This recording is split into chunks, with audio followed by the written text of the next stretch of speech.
She blinded me with science, but failed me in biology. Science. Oh, well, sorry. Okay, so I was just thinking, I get into arguments with atheists on Twitter all the time, and they're always just talking about how folks who are, they're just so much more educated, and they're so smart, and we're people who don't believe, people who believe in God are all such stupid, foolish, superstitious idiots. And, I got to thinking, well, isn't atheism just as much a religion as any of the so-called mainline religions? So anyway, today I'm going to talk about whether or not atheism is a religion, and I'm going to approach that by going in enumerating all the things that they have in common, things that religion and atheism, the things that they have in common. And I'm going to show, reasonably speaking, that atheism is a religion. Okay? All right. But here we go. In one corner, we have atheism. And in the other corner, we have theism. And they're going to duke it out for your viewing edification today. And, seriously, if you're an atheist, I hope this really pisses you off. I hope it pisses you off. I hope that you lose sleep. I hope that it just makes your teeth grind when you're chewing your food, because But anyway, both atheism and religion have their doctrines, okay? Theism, religion, it has Buddhism or Hinduism or Christianity, Islam. But what does atheism have? It has science, right? Science is the doctrine of atheism. Science.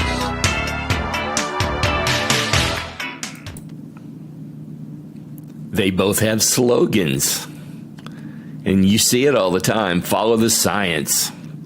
Or in God we trust.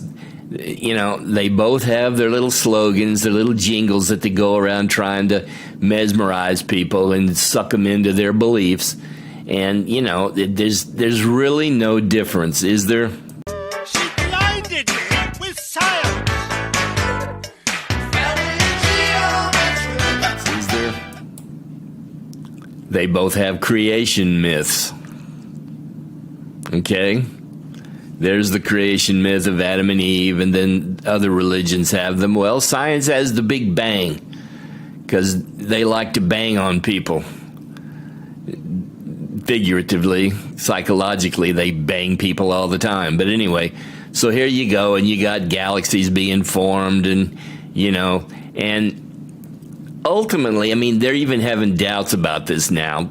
Ultimately, this is just as much a myth as the religious creation myths or the theistic creation myths. I don't see any difference. There's a similarity there. They both have their holy books. The Origin of Species by Natural Selection by Charles Darwin. Ideas and Opinions by Albert Einstein. Then you got Carl Sagan's Cosmos. You got all kinds of these landmark publications. And they don't serve any different a purpose than the Bible or the Quran or any of the others serve. They're a foundation for an epistemology, a belief system, because ultimately they always fall back on them. The Holy Joe will always fall back on the Bible, and the atheist will always fall back on, Darwin and what have you. So, in principle, I don't see any difference.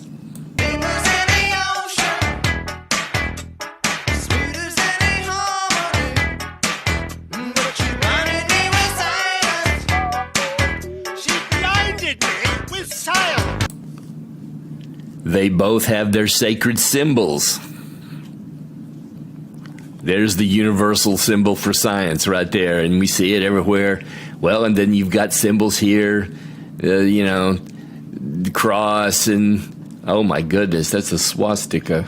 I think that's a Hindu symbol that predates the Nazis. And then, you have all this, and, ultimately, is there any difference there? Come on. She blinded me with science. They have their prophets. I mean, just look, Charles Darwin. He's the Moses of the atheists. And then, of course, you got Moses over here. Moses is the Moses of all the theists and the monotheistic religions, And then you've got, lesser prophets like Carl Sagan or, anybody like that. I mean, they both have a commonality there that I don't think that can be denied.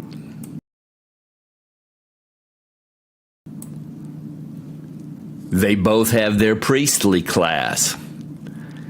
Isn't it obvious? There's your atheist priest right there standing up in front of a blackboard, and he's a professor, and he knows so much more than everybody else, and he's telling you everything the way it is, and you sit there and see, if you want to get ahead in society, you've got to listen to him. And you've got to at least pretend like you believe what he's saying. Because if you don't, you can't get that degree and move on and matriculate into society and make a decent living. And then, of course, there's your theistic holy man right there. But think about it. In the Middle Ages, didn't you used to have to do that with religion? You had to say what they wanted you to say, and you had to listen and conform to their beliefs, and if you didn't, you couldn't go anywhere in society back then. Is it any different? Is it one bit different?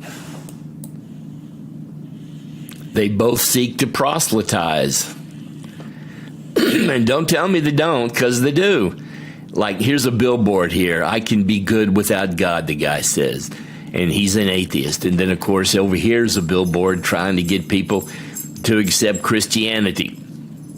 But ultimately, isn't that the same thing? And, I can be good without God. Okay, on a personal note here, I've never known an atheist in my life who was anything but a hateful, petty, selfish, narcissistic little person. They have their evangelists who go out and proselytize. There's Bill Nye, and tell me he's not an evangelist. Look me in the eyes and tell me that guy is not an evangelist. And then, of course, there's old vampire teeth, Kenneth Copeland. And of course, we all know that he's an evangelist.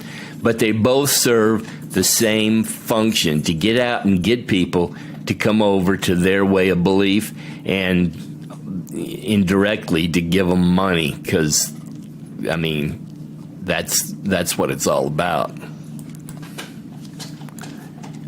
And atheists will implicitly admit that they're a religion, okay? And I'll give you an example here. There's an old book called God is My Co-Pilot. Okay, it was famous. Younger people might not have ever heard of it, but look at that mask there. It says, science is my co-pilot. Okay, isn't that equating science with religion? Or down there it says, in science we trust. Freedom from Religion Foundation. Well, aren't they substituting God with science right there? And they're doing it themselves. And then there's that Christian ichthyosis symbol with the fish, and they've superimposed the little footsies and the word Darwin in there, one of their holy prophets, and essentially they're saying there that science is a religion. I mean, aren't they? They're even admitting it themselves. They won't admit it in public, and they won't, but really deep down, don't you know, I mean, when all these atheist fellows are sitting around talking, they're just talking like, oh, ha, ha, yeah, we're religion. They won't say that, I'm sure, but that's what they're thinking. We know that's what they're thinking. Atheism can be characterized and categorized, and there's an academic definition of it. Okay, let's take a look at pantheism here. Pantheism, most people think that pantheism is the belief in multiple gods, but that's a secondary definition. Pantheism itself, and I'll just read it: the doctrine that the universe conceived of as a whole is God, and conversely, that there is no God but the combined substance, forces, and laws that are manifested in the existing universe. Now, isn't that atheism? Isn't that atheism? All right. Atheism is a sect of pantheism. I mean, and you're not going to tell me it's not. Look at the definition. It fits the crime. Both require a leap of faith. Theists require a leap of faith to accept the supernatural, because there's really no way to prove it. But atheists are the same way. They require a leap of faith to say there isn't any supernatural, because there's no way to prove that either. Both accept their theology, and I call it a theology. Both accept their theology by faith, because neither can be proven.